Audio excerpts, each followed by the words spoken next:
Bismillahirrahmanirrahim. This is a translation of another dars given by Imam Rashid Sahib. Allahumma salli ala Muhammadin wa ala ali Muhammadin kama sallaita ala Ibrahima wa ala ali Ibrahima innaka Hamidum Majid. Allahumma barik ala Muhammadin wa ala ali Muhammadin kama barakta ala Ibrahima wa ala ali Ibrahima innaka Hamidum Majid. The month of Ramadan is coming to an end, and the day after is celebrated as Eid al-Fitr. In relation to this, today we are going to hear about matters related to Eid al-Fitr as discussed in the traditions of the Holy Prophet ﷺ. The first tradition says that the Holy Prophet ﷺ mentioned two Eids, and he said that the first of these Eids is that of Eid al-Fitr, and this is the day on which the Muslims do not fast. So just as during the days of Ramadan it is essential, obligatory to keep fasts, when the month is completed, then after that on the day of Eid al-Fitr no one is permitted to fast at all. Imam Sahib is saying that he has chosen a selection of different traditions, and another tradition, the Holy Prophet ﷺ said that the Eid al-Fitr prayers are offered slightly later, whereas the Eid al-Fitr, Eid al-Azhiya, which is the Eid which is offered after Hajj, is offered slightly earlier in the day. And about the offering of the Salat, and there is a tradition which is related by Abu Hurairah Zanho, in which he says that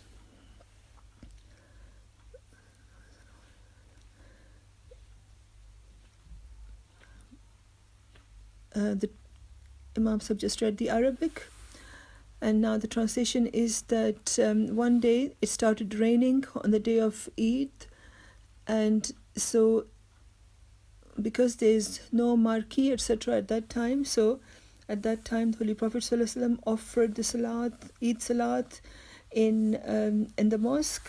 So this means that normally Eid prayers should be offered outside in the open, but if for any reason it has to be offered in the mosque, then there's absolutely nothing wrong with that.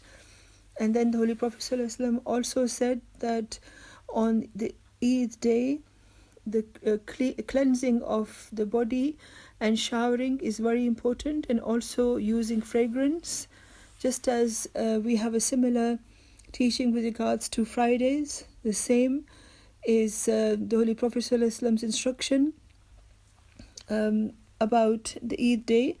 The Holy Prophet ﷺ said that, O Muslims, the Friday is made for you like an Eid day.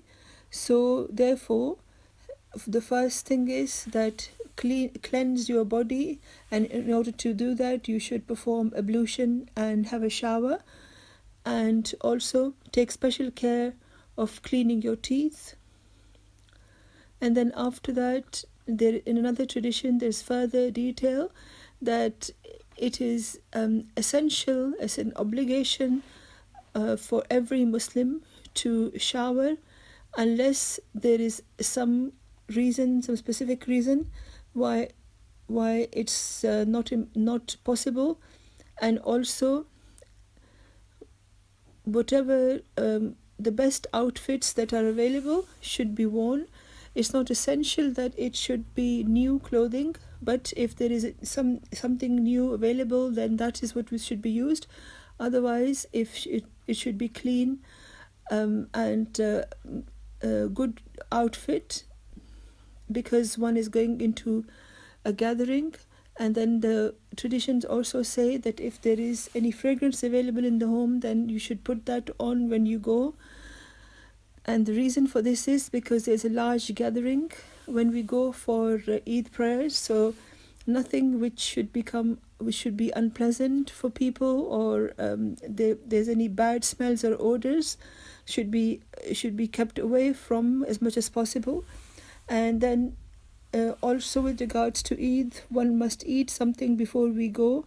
So the usual practice of the Holy Prophet ﷺ was that he would not go to the Eid prayers, unless he ate something, he would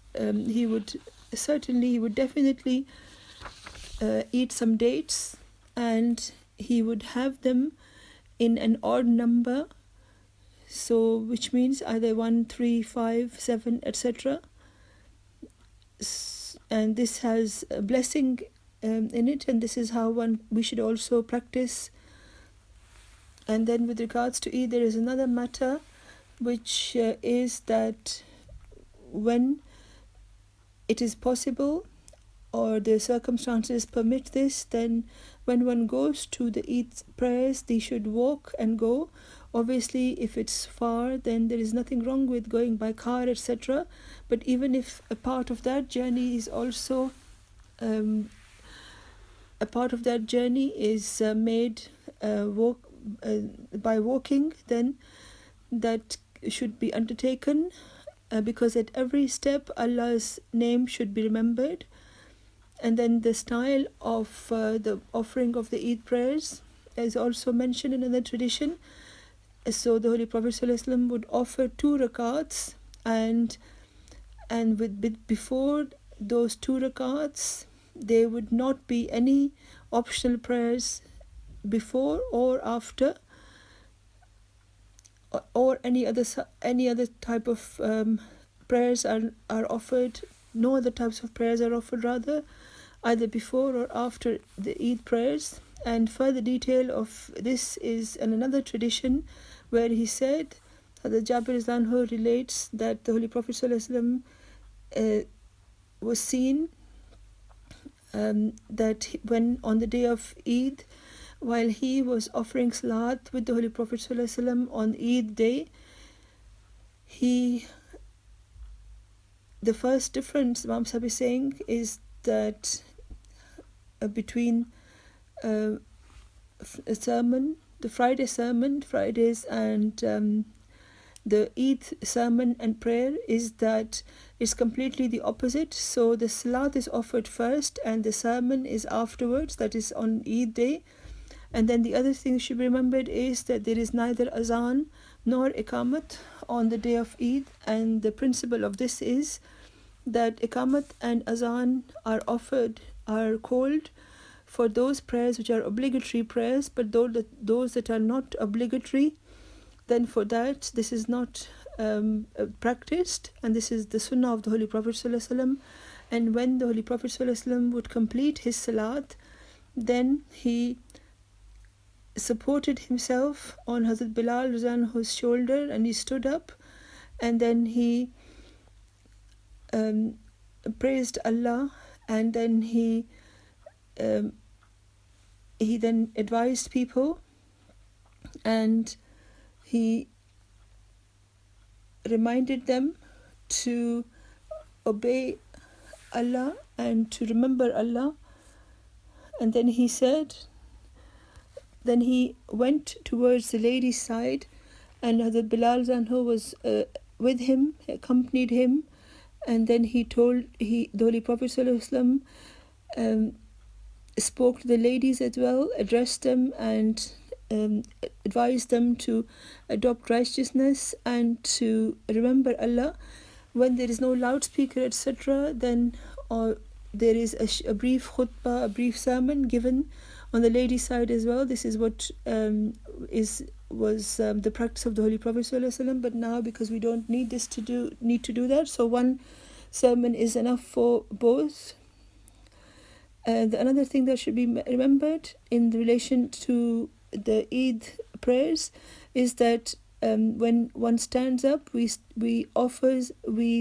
do Allahu Akbar, we raise the hand 7 times, and then we start the salat, and in the second rakat 5 times one raises one's hands and then starts the rakat.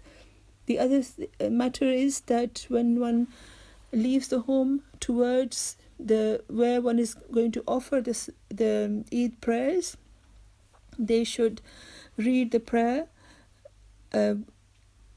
which is called a takbir, and this takbir should be used to embellish your Eid days, and The words of this takbir are Allahu Akbar, La ilaha illallah, Wallahu Akbar, Walillahil hamd.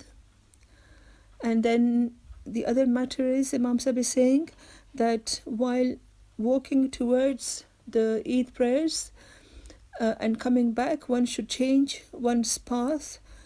So the reason for this is that the takbir should be offered in front of in different places, and non-Muslims will also be able to see people, and they will also see that they are offering Eid prayers. And when it comes to congratulating each other on the day of Eid, how should one do this? This has also been mentioned by the Holy Prophet ﷺ when he said that you should say to people, Taqabbalallahu minna wa minka, may Allah accept it from all of us and also from you. So the worship and the that we have been granted the ability to perform may be accepted by Allah. And the last thing is that when one comes back after Eid, then we should change the path that we took, so that people know about Eid, and one remembers Allah in different places, and it is as if Allah's remembrance is performed in different places. So may Allah make this day extremely blessed for us. And Imam Sahib is saying that I wish to say to you all, Taqabbalallahu minna wa minka, that may Allah accept all our prayers and our entreaties that we were able to offer during this blessed month of Ramadan. Allahumma salli ala Muhammadin wa ala ali Muhammadin wa barik wa sallam, innaka hamidun majid.